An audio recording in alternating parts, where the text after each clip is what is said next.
Welcome to Canada's podcast. Hello, I'm Mario Toneguzzi, managing editor of Canada's podcast. Joining me today on Winnipeg's podcast is Mike Fata, who is, I guess you could call him a serial entrepreneur. Thanks for joining us today, Mike. Yeah, thanks for having me, Mario.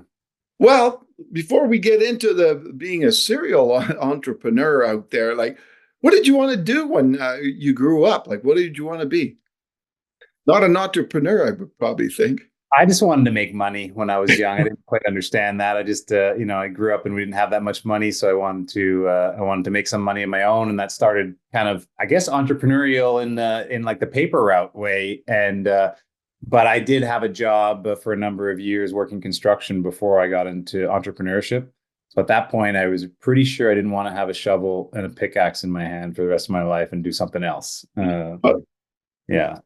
And how did that journey start to being an entrepreneur? Yeah, my health changes. So I lost over 100 pounds when I was 18. I was 300 pounds, and one day said I'm sick and tired of that, and started a whole change in my lifestyle, which I lost over 100 pounds, and that got me interested in hemp seed because of the healthy fats and protein in hemp seed, and we started the business right after that, and that's what got me into entrepreneurship. So when did you, how old were you when you started that business? I was 21, and that was 1998. And so fresh. But I dropped out of high school when I was 14. And so I already had a good 6 or 7 years of working construction and working different jobs. Yeah. So maybe backtrack for a second, Mike, on that health journey. What triggered that? Was there something? I was literally sick and tired of being sick and tired. At 300 or 320 pounds, I found myself it was painful every day. My body was hurting. I had numb hands and feet. I was getting all these signals of how bad my diet and lifestyle really were. And I smoked cigarettes at that time, and I just felt crappy, and I didn't want to feel crappy anymore. And thankfully, my brother, who was older than me, was into fitness already himself, and helped me out from the weightlifting and going to the gym part of the lifestyle change. Yeah. And I just after you start rolling and losing some weight and feeling better about yourself, it's easy to continue on and get kind of more and more interested in it. And so I just started. Now 30 years later, this is my 30th anniversary of the start of my health journey, actually. What would you, in that vein, what advice would you give people who are on that, who want to start that journey, health journey, about what they should do and the mindset that they should have? Yeah, I think it starts with it's personal reflection first, right? And call it mindfulness, but where really are you? And I had to realize that I was at rock bottom for me before I was ready to take steps to not be at rock bottom. And I tell people, buildings are all built on a good foundation, but it's okay if you're even starting in the basement. I was starting in the basement. So that mindfulness of okay, I'm not in a good space, but then having some healthy examples of what is a healthier lifestyle look like? Give you an example. For me, it was, instead of chocolate bars and sodas that I liked, I replaced that with a banana and a water. So I'd be out at somewhere, 7-Eleven or whatever, when I was in my 20s. And I would grab a banana and water, and I programmed my mind after a number of months that I enjoyed the banana and the water break. It was great. And so I think you need to take assessment where you are, look at a good example of what does good look like, and then plan your steps to get there. But we control most of our health by what we put in our mouth. Yeah, that's true. What do you think you learned from that health journey that helped you in the entrepreneurial journey? The biggest thing I learned is that I could be my best self. I could educate myself on what healthy practices were, sleeping good, working out, eating good, meditation, and other health exercises to be my best self. That transferred over into business when we started the company. Well, how can we be the best business? How can we be the best hemp food company? And what does that look like? And so then I use those same principles to learn what good looked like, and realize that if we put effort towards getting better, we would get better. Very much like when we make changes in our health or we start going to the gym, we will get stronger with each repetition. Those are the two things that I think of as that are aligned really in personal and professional growth, not only for me, but that opportunity is out there for everybody. With over 700 episodes and 500 news articles, we are your go-to source for all things entrepreneurship. CanadasPodcast.com. Subscribe now. Now, you obviously, you know a lot about health these days and being healthy. How important is that for an entrepreneur? You know, because a lot of them don't have time for a lot of stuff because they're working on their business, right? So their health seems to go by the wayside. Yeah. I think that entrepreneurship is really like being an athlete. You know, you have to be in your best form and shape to be the best at the game. So obviously not everyone chooses that, but I'll give you the flip side of that is that saying of you always got to put your own oxygen mask on first, right? If you don't take care of yourself and you let your health dwindle, you're going to burn out. You're going to have, some other kind of illness that's going to hit you, and you do not want that.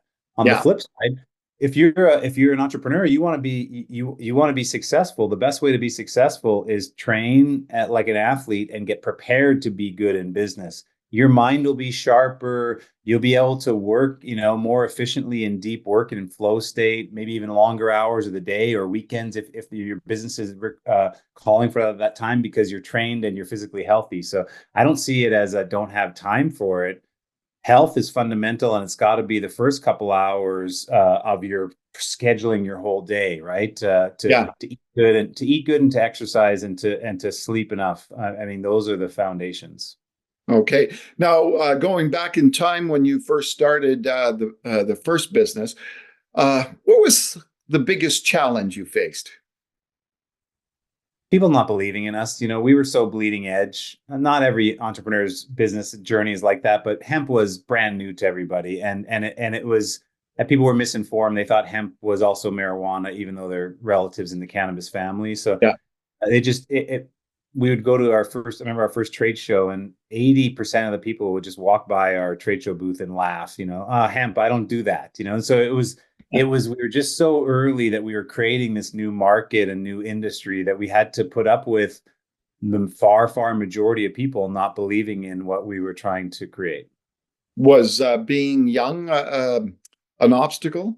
It added to it. I was concerned as a early 20s entrepreneur that was marketing hemp, that I was trying to prove that hemp was a product just like any other product. Like hemp seed was like flaxseed. And so I had to show up as my best self, but I had to learn the hard way, like to be authentically me, because when I first started showing up to some of the first trade shows and business meetings, I wore a suit because I thought, as someone in business, that you're supposed to dress in business. Well, obviously, that's people have said to me literally, well, Mike, you're the hemp guy. What are you wearing a suit for? And I was like, oh, that's a realization. And when we changed the dress code of the business to be more, and myself even personally, more like sport casual, we're in the health food business, our athletes and stuff dressed like that. So it was fitting, but I learned a lot about, presentation and form for people to take us seriously, which I think it is more important for the younger you are as an entrepreneur. Yeah. Well, when you started out as a business owner, was there any people that you looked up to for advice to get you along the way? Whether those be personal mentors that you knew, or books or business people that you kind of were inspired by? Yeah, both. I after a couple of years of focusing on my personal health and getting in better shape by reading books and talking to people that were healthy, I took that over to business and said, if I want to be good at business, I need people to that have done it before to kind of show me what good looks like. And so and I thought of it even at that time saying, because I was a high school dropout, but I thought you can go to school as one path to get professors in life. But you could also seek out professors that have something to teach you. And it could be professors, or people could say professors or mentors or gurus, even depending on, the culture. But I had some great people, like, right when we started the business, Alphonsus Utio at the Manitoba Food Development Center was instrumental. I call him the godfather of Manitoba Harvest because he was the first one to teach us how you make a food product out of the seed, and where would you source your bottles from, and how does labeling work, and all Yeah. these resources. But over the years, from zero to building $100 million business, I just sought out people that I thought that I could learn from, both traditional mentorship, but also a lot in peer-to-peer mentorship. And then, as you mentioned, even mass mentorship, like getting books from certain business entrepreneurs and authors that really had advice that I could study from afar.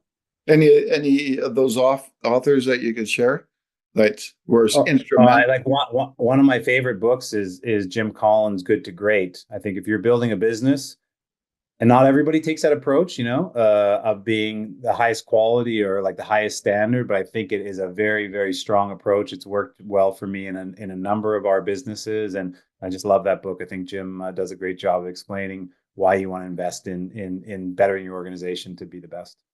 Okay. Now, Mike, over the years, how many businesses have you been involved in?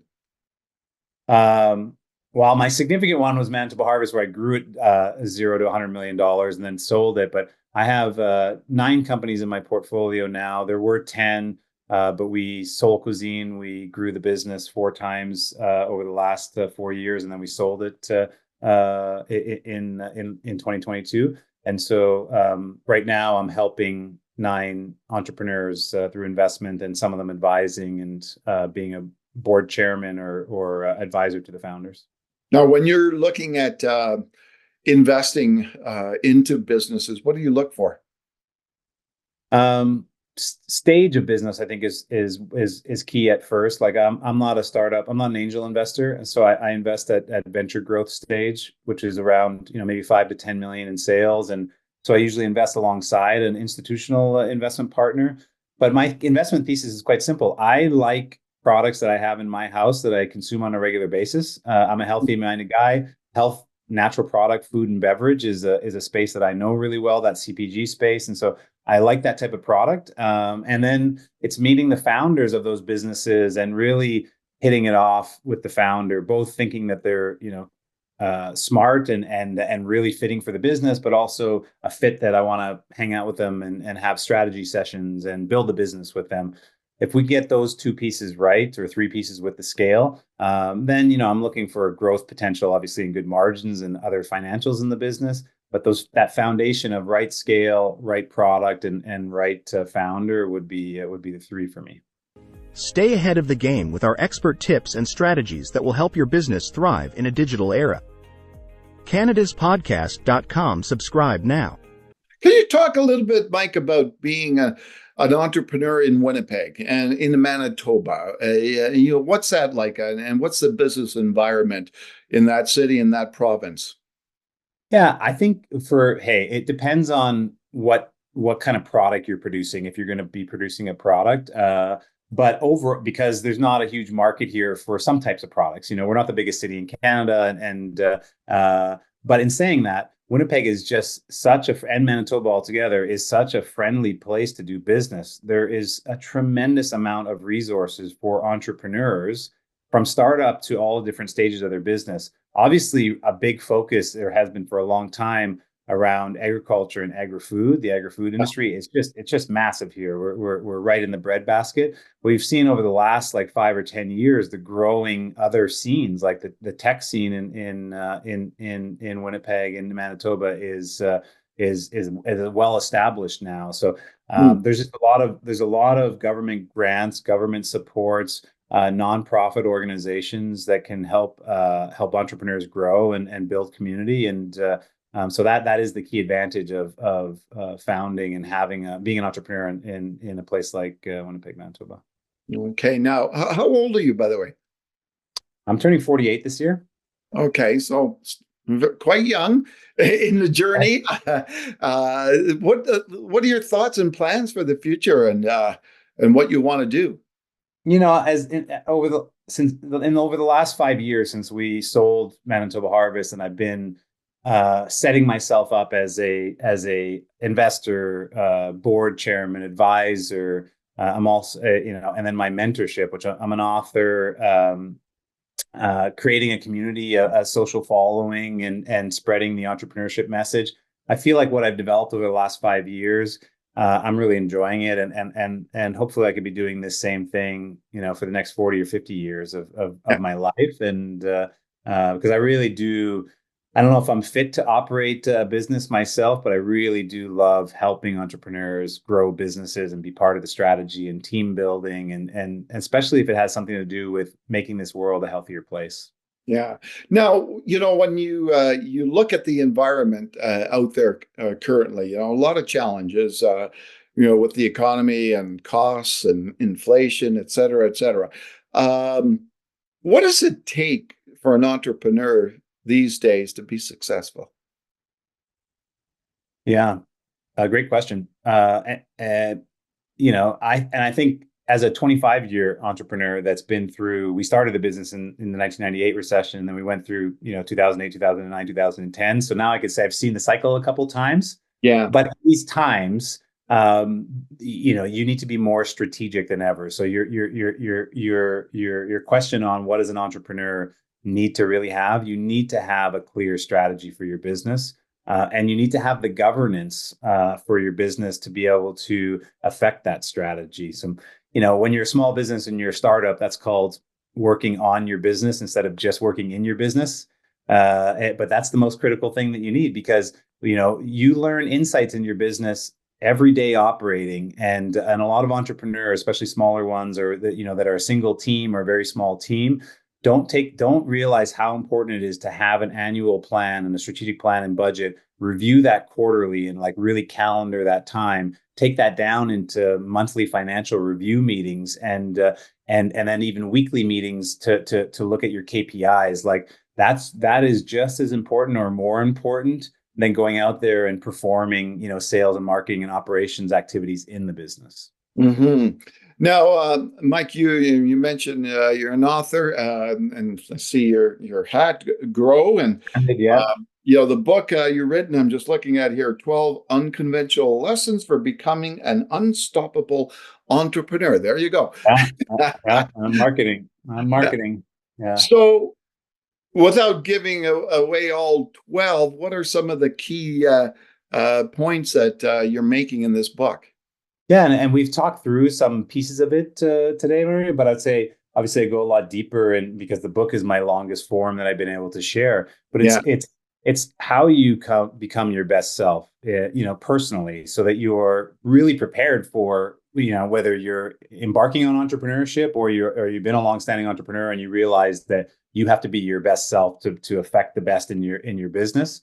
Talk about what kind of business you could be getting into, how following your passion. And this is a confusing one for some, say, how do you find your passion? I can unpack that, but following your passion and doing something that you're passionate about, which, people say, well, how do you follow your passion? I say simply, what are things you like to do? Yeah.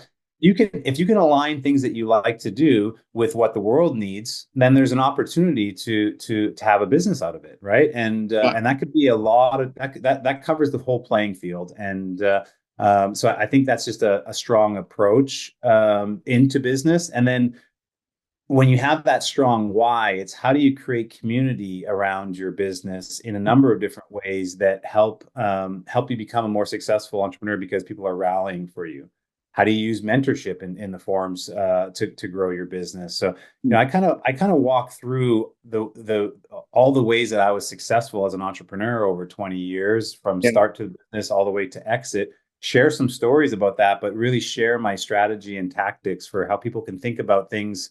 And it is unconventional. It's not what you're probably going to learn in a university MBA class. It's coming from my perspective, but it's been well received. It's a bestseller, and it's been helpful to a number of entrepreneurs already. And I just keep on wanting to get the word out there for more to experience it. Join our thriving community of like-minded individuals who share a passion for success and innovation. CanadasPodcast.com. Subscribe now. So, when you look at, say, the personality of a person, what does it take, for a person to be a successful entrepreneur? Like, not all the, I guess, the qualities of a person.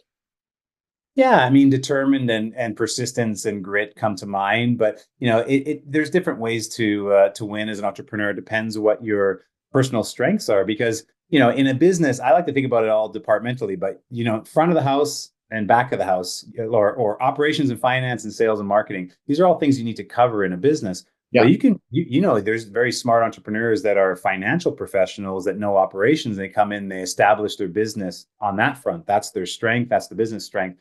They need to may learn sales and marketing, or hire sales and marketing people as their first people, but that's coming at that strength. And then you have the flip side of that, and many in our industry, in the consumer packaged goods industry, that founders are Mm. marketing and sales people. Like they can create a product because they want it in their own lifestyle, or they see an opportunity in the marketplace, and then they're going out there to trade shows and to customers selling the product, and they need support on the finance side, or on the operations side of their business. So I don't think there's one competency to come to entrepreneurship, but I think there is, like you need to know that entrepreneurship is hard. It's not easy making something out of nothing. And so I think that will to survive, and that persistence, and even that discipline is going to serve most people well, so they don't give up. Yeah. Like like an athlete, right? Athlete, yeah. That Yeah. you can't win every game. You can't hit every pitch, for a hit. Like, how do you, as an entrepreneur, deal with the losses, with the failure that's going to come your way? Yeah, really. Well, the short answer is really quickly. I've learned over the years that,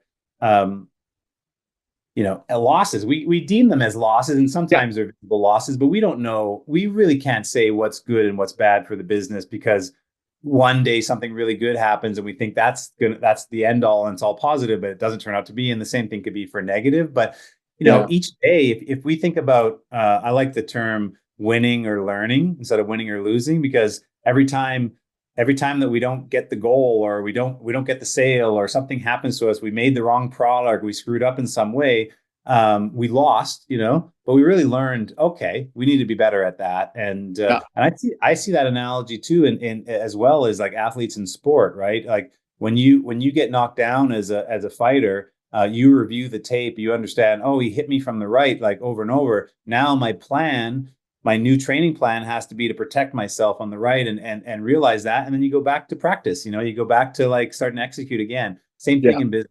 It's always like, if you have that right system of governance, it's like, what do we learn from what we just tried?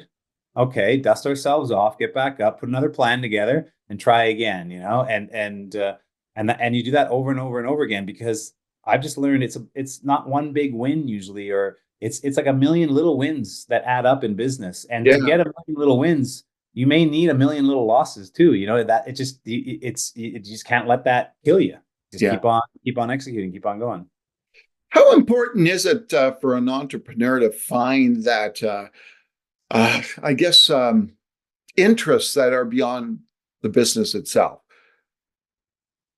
I think it depends. Everyone's a little different. I think there's the school of thought of like, you need to have a wholesome life if you're going to do it for the long run. Yeah. If someone was creating a business, and they were creating a legacy business, like they were the sole owner, a lot different, right? You could choose a slower growth, and so your all the rest of your things that you do in life, it could be fulsome. But then there's some entrepreneurs that they really see their opportunity in a shorter window, or they want to put it all in, and some would say they're like out of balance, but they're training themselves to put more of their hours in the day there. I Yeah. see both styles of entrepreneurship, and both are winning. But I think if you're going to start to raise money from shareholders, you're probably going to go less in the legacy, slower business, more, so to speak, balanced, and a little bit more to the aggressive. We're going to need to like really put our efforts to growing, which takes time. But ultimately, I have an exercise. It's one of the exercises in the book, because I think about it like this way: what's your best day ever look like? Okay, as an entrepreneur, as a person, what does your best day ever look like? Like, how much do you want to and need to sleep and spend time, exercising or taking care of yourself? What does your work look like? How many hours in the day are you really wanting to work? What's your family time and family commitments and time look like? And then what do you do for like learning and fun and that growing aspect of life? Yeah. You could fill out those buckets for yourself of what your ideals are. I think it'll help you in how you determine your setup as an entrepreneur as well. You won't get yourself into a situation where if you really want that, then construct that, in whatever you're trying to build. All right, super. Well, thanks very much, Mike, for joining us today. Yeah, thanks again for having me. All right, that was Mike Fata, who's an entrepreneur based out of Winnipeg. I'm Mario Toneguzzi, managing editor of Canada's podcast, today with Winnipeg's podcast. Thanks for joining us.